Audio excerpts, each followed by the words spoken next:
MS6 Telugu news కి స్వాగతం. రాష్ట్ర ఖజానాను పూర్తిగా దోచేసి రాష్ట్ర ప్రజలను నట్టేట ముంచేసి రాష్ట్ర అభివృద్ధికి టీడీపీ చంద్రబాబు టీలో దాఖలు ఇచ్చారని, మళ్ళా ఏ ముఖం పెట్టుకుని ఓట్ల కోసం ప్రజల వద్దకు వస్తున్నారని YSR Congress party parliamentary chief Rajahmundry MP Margani Bharatram ప్రశ్నించారు. టీడీపీ వస్తే రాష్ట్రం దివాలయే, ఇది మాత్రం బాబు గ్యారంటీ అని ఎద్దేవా చేశారు. శనివారం నగరంలోని తెలక రోడ్డు వైఎస్ఆర్సీపీ అర్బన్ నియోజకవర్గ పార్టీ కార్యాలయం నిర్వహించిన మీడియా సమావేశంలో ఎంపీ మాట్లాడారు. బాబు వస్తే జాబ్ గ్యారంటీ, మీ భవిష్యత్తుకు బాబు షూరిటీ నినాదాలతోనే రాష్ట్ర ప్రజలను నట్టేట ముంచారన్నారు. బాబు వస్తే చిన్నబాబు లోకేష్ కు మంత్రి పదవి గ్యారంటీ అయిందని, కానీ నిరుద్యోగ యువతకు ఒక్క జాబ్ ఇవ్వలేదన్నారు. బాబు వస్తే భవిష్యత్ గ్యారంటీ మాట దేవుడెరుగు, రాష్ట్రం మాత్రం దివాలా తీయడం గ్యారంటీ అని వ్యాఖ్యానించారు. గత 2014 ఎన్నికల్లో 640 హామీలు ఇచ్చారని, వీటిలో ఎన్ని అమలు చేశారో ఆ పార్టీ వాళ్ళు చెప్పగలరా అని ప్రశ్నించారు. మేనిఫెస్టో అంటే రాజకీయ పార్టీలకు పవిత్ర గ్రంథంగా భావించాలే తప్ప ప్రజలను మోసం చేసేందుకు ఉపయోగించే ఎర కాకూడదు అన్నారు. జగన్మోహన్ రెడ్డి 2019 ఎన్నికలలో ఏవైతే ప్రజలకు హామీలు ఇచ్చారో వాటన్నిటిని అమలు చేయడమే కాకుండా ఇంకా ఎక్కువ అభివృద్ధి పనులు చేసి ప్రజాభిమానం చూరగొన్నారని తెలిపారు.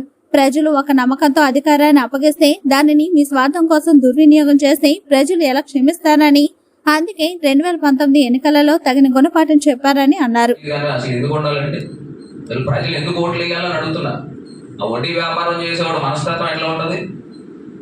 3 రూపాయల వడ్డీలు, 2 రూపాయల వడ్డీలు తీసుకునేవాడు మనస్తత్వం ఎలా ఉంటుంది? ఆ వడ్డీ లాక్కోవడానికి ఎంతకైనా నీచానికైనా దిగజారిపోతారు. ఇవన్నీ కూడా ఒక్కసారి రాజమహేంద్రవరం ప్రజల్ని ఒకసారి ఆలోచన చేయమని కోరుతాం. వాళ్ళు ఒకటే అంశం చెప్తున్నా, ఆ రోజు సిఐడి అధికారులు వచ్చి మిమ్మల్ని అరెస్ట్ చేసిన తర్వాత మొత్తం సాక్ష్యాధారాలతో వాళ్ళు పెట్టిన తర్వాత దాని మీద పూర్తి ఖండన కూడా మీరు ఇవ్వలేకపోయారు. ఏ స్థాయి ఖండన ఇచ్చారు మీరు? మా పైన అన్యాయంగా జరిగింది, దానికి ఏమైనా ప్రూఫ్లు, ఇంకో ఫలానా సెక్షన్స్ మీద ఫలానా అంశాల పైన మీ పైన కేసులు కట్టారు, దానికి ఏమన్నా మీరు ఆధారాలు చూపించుకొని మీరు ఏమైనా ఇచ్చేసుకున్నారు, కోర్టులో స్టే తీసుకున్నారు.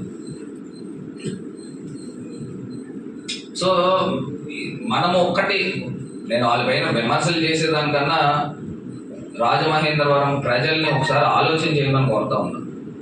ఇవాళ మంచి జరిగితే మమ్మల్ని ఆశీర్వదించారు, మంచి జరగలేదు అని అంటే ముఖ్యమంత్రి గారి స్టైల్లోనే చెప్తాను, మంచి జరగలేదు అని అంటే వద్దని కూడా చెప్తాను.